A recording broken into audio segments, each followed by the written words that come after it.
ఆమె కానీ వెళ్ళిపోయిందనుకోండి హనుమతోటి, రామచంద్రమూర్తి లక్ష్మణస్వామి లేనప్పుడు రావణాసురుడు అపహరించి తెచ్చాడు, రావణాసురుడు లేనప్పుడు హనుమ అపహరించి తీసుకెళ్లి రాముడికి ఇచ్చేశారు సీతమ్మని. రాముని యొక్క పరాక్రమం, రాముని యొక్క పౌరుషం ఎలా ప్రకాశిస్తాయి?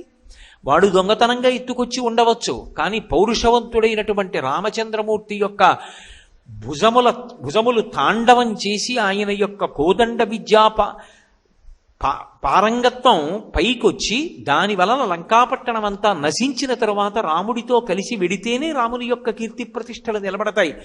అంత కష్టంలో ఉన్న రాముని యొక్క కీర్తికి కళంకం వస్తుందని నేను రాను నీతో అంది సీతమ్మ. మరి రావణుడు నిన్ను పట్టుకుని అపహరించి తెచ్చినప్పుడు ముట్టుకున్నాడు కదమ్మా, అప్పుడు నాకు స్పృహ లేదు, వాడు తెస్తే నా దోషం కాదు, ఇప్పుడు స్పృహలో ఉన్నాను, నేను ముట్టుకోను.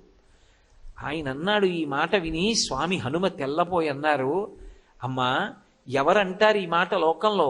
ఎవరనరు. ఇంత కష్టంలో ఉన్న దాని దగ్గరికి వస్తే వెంటనే తీసుకెళ్ళవయ్యా అంటారు. అద్భుతం అమ్మా, నీకు తప్ప అన్యులకు చెల్లది ఈ మాట అంటారు. ఎప్పుడూ భర్త యొక్క కీర్తి ప్రతిష్టలకి కళంకం రాకూడదని నిరంతరము ఆలోచించి అడుగు వేసేటటువంటి లక్షణము కలిగినటువంటి స్త్రీని సాధ్వి పతివ్రత అని పిలుస్తారు. లక్ష్మీదేవి భర్త పాదముల దగ్గర కూర్చుంటుంది అంటే దాని అర్థం ఆయన పాదముల దగ్గర కూర్చోపెట్టి నువ్వు నా కాళ్ళొత్తుతోండని శాసించాడని కాదు, భర్త దైవము అని భావించి ఆవిడ పాద సంవాహనం చేస్తుంది. ఆవిడ కాళ్ళ దగ్గర కూర్చుంది, ఆయన ఎక్కడ పెట్టుకున్నాడు? ఆయన కాళ్ళ దగ్గర కూర్చోబెట్టుకోలేదు, గుండెల్లో పెట్టుకున్నాడు. అంటే ఏమిటి దాని అర్థం? కన్యాదానం చేసేటప్పుడు లక్ష్మిగా కన్యాదానం చేస్తారు, అల్లుణ్ణి నారాయణుడిగా చూస్తారు. అమ్మా నువ్వు ఆయనని అనుగమించు, నువ్వు ఏ స్థానాన్ని పొందాలో తెలుసా? ఆయన గుండెల్లోకి చేరిపోవాలి. ఆయన ఎక్కడిచ్చాడు స్థానం? లక్ష్మీం క్షీరసముద్రరాజతనయాం శ్రీరంగధామేశ్వరీం దాసీభూత సమస్తదేవ వనితాం లోకైక దీపాంకురాం అని పిలుస్తాం.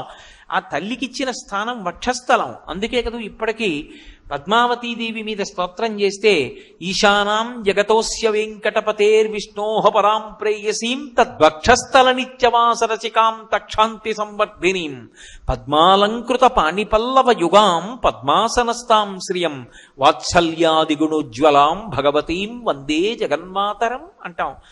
ఆమె విష్ణువు యొక్క వక్షస్థలమునందు ఉంటుంది. అంటే ఆయన గుండెల్లో స్థానం ఇచ్చాడు, ఆమె ఆయన పాదములను పట్టుకుంది.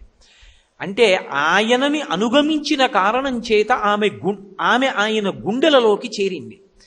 ఒక్కొక్క వస్తువు వేరొక వస్తువులో కలవవలసినటువంటి విధానం ఉంటుంది. అంతేకాని నా అంత దాన్ని నేను, ఆయనంతటి వాడు ఆయన అండి అంటే ఆ దాంపత్యానికి అర్థం ఎక్కడుంటుంది నాకు చెప్పండి?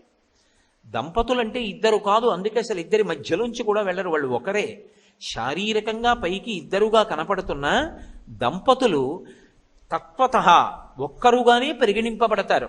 అసలు వాళ్ళిద్దరి యొక్క ఆధ్యాత్మిక అభివృద్ధి కూడా ఒకళ్ళ మీద ఒకళ్ళది అలా ఆధారపడి ఉంటుంది. భార్య కానీ వెళ్ళిపోయిందా శరీరం విడిచిపెట్టి, అంతే ఇక భర్తకి పుణ్యం చేసుకునే ద్వారాలన్నీ మూసుకుపోతాయి. ఎందుచేత అంటే భార్య కానీ వెళ్ళిపోతే తన కడుపున పుట్టినటువంటి ఆడపిల్లని కన్యాదానం చేయడానికి పీటల మీద కూర్చునే అధికారం కూడా ఇక పురుషుడికి ఉండదు. యజ్ఞయాగాది క్రతువులు చేసుకోకూడదు.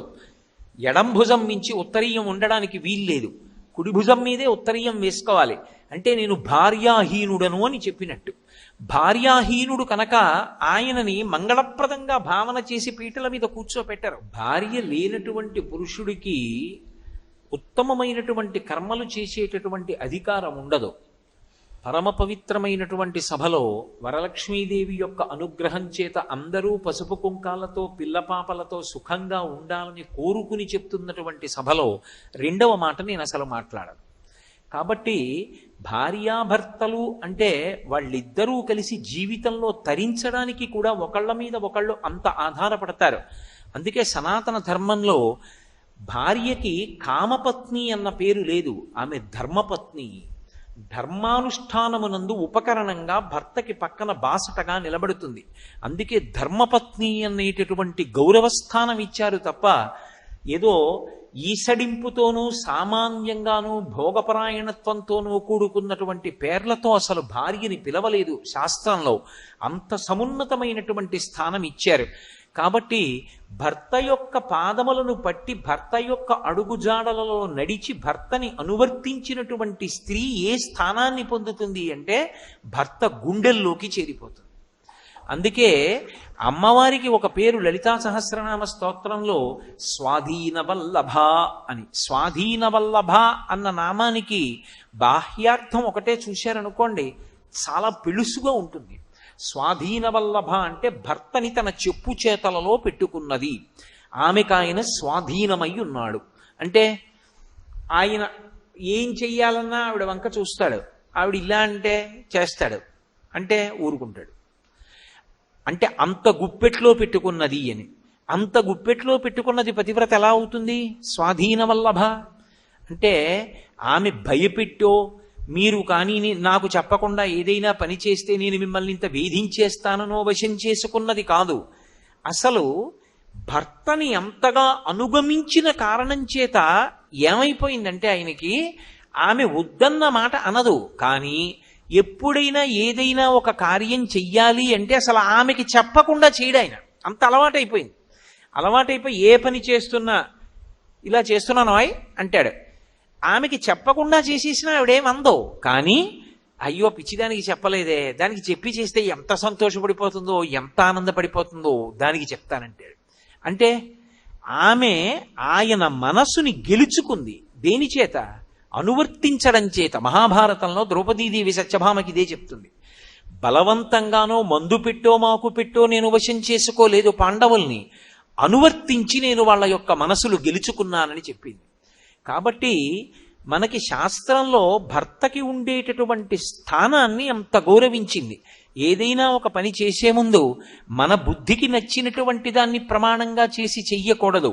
శాస్త్రాన్ని ప్రమాణంగా చేసుకుని ఏ కార్యమైనా చెయ్యాలి. తస్మాత్ శాస్త్రం ప్రమాణంతే కార్యాకార్య వ్యవస్థితౌ. ఒక పని చెయ్యాలన్నా, ఒక పని ఇలా చెయ్యకూడదన్నా దానికి ఏది ప్రమాణము అంటే శాస్త్రం ఒక్కటే ప్రమాణం. ఈ పని ఇలా చెయ్యవద్దు, శాస్త్రం ప్రమాణం. ఈ పని ఇలా చెయ్యండి, శాస్త్రం ప్రమాణం. శాస్త్రంతో నాకు సంబంధం లేదు, నిన్ను ఉద్ధరించేవాడు లేడు. కాబట్టి భర్తకి నమస్కరించి పీటల మీద కూర్చుని దేశకాల సంకీర్తనం చేసి పరమభక్తితో అమ్మవారి యొక్క ఉపచారముల యందు దృష్టి పెట్టి చెయ్యాలి. ఉపచారములను చేసేటప్పుడు ఏదో నేను పూజ చేస్తున్నాను అని చెయ్యడం కాదు. ఆ చేసేటప్పుడు మనసులో భావన ఉండాలి.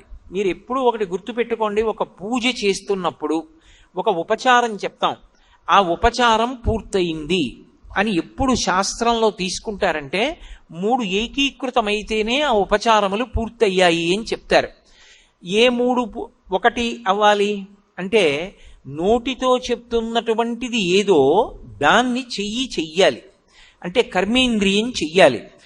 నోటితో చెప్పినది చెయ్యి చేస్తుండాలి, నోటితో చెప్పి చెయ్యి చేస్తున్న దాన్ని మనసు చూస్తూ ఉండాలి. ఈ 3 ఏకీకృతం అయ్యాయనుకోండి, అప్పుడు వ్రతం చేస్తున్నాడు అని చెప్తారు. నేను మీకు ఒక ఉదాహరణ చెప్తే మీరు బాగా పట్టుకుంటారు. అమ్మవారికి స్నానం సమర్పయామి అంటాం. స్నానం సమర్పయామి అనేటటువంటి ఉపచారం యథార్థానికి ఎక్కడా కూడా సంపూర్ణంగా చేయడం అనేటటువంటిది ఉండదు. మనం ఏదో ఆ కలశలో వేసినటువంటి పువ్వుతోటో ఆకుతోటో కొద్దిగా నీళ్లు తీసి చల్లుతాం అంతే. నేను స్నానం చేశాను అనుకోండి, నేను మీ ఇంటికి వచ్చాను అనుకోండి, అమ్మా సంధ్యావందనం చేసుకోవాలి, స్నానం చేస్తానమ్మా అని అనుకోండి, అయ్యా వెళ్ళండి స్నానం గదిలోకి స్నానం చెయ్యండి అని ఓ గ్లాస్తో నీళ్ళు అక్కడ పెట్టి అందులో పువ్వు పెట్టారు అనుకోండి. అదేమమ్మా గ్లాసులో నీళ్లు పెట్టి పువ్వు పెట్టారు, స్నానం చేయాలన్నాను కదా అంటే, మీరు పొద్దున్న పూజ చేసేటప్పుడు ఆపోహిష్టామయో భవస్థాన ఊర్జేదధాతన అంటూ చల్లలేదా? మీరు అలాగే చల్లుకోండి, స్నానానికి చాలదా? ఈశ్వరుడికి సరిపోయింది, మీకెందుకు సరిపోదు? ఆయనకన్నా పెద్దవారా? చల్లుకోండి అన్నారు అనుకోండి, అది కుతర్కం అవుతుంది, వితండవాదన అవుతుంది, అది పొసగదు. ఎందుచేత అంటే ఉపచారము మనసు చేత భావింపబడాలి. స్నానము నేను చేస్తే బాహ్య శౌచము కొరకు, అది మనసు చేత భావిస్తే బాహ్య శౌచం రాదు. అమ్మవారి విషయంలో మీరు మనసుతో భావన చెయ్యాలి. ఎలా భావన చెయ్యాలి? శంకరాచార్యులు వారు కనకధారా స్తోత్రం చేస్తూ నేర్పుతారు మనకి.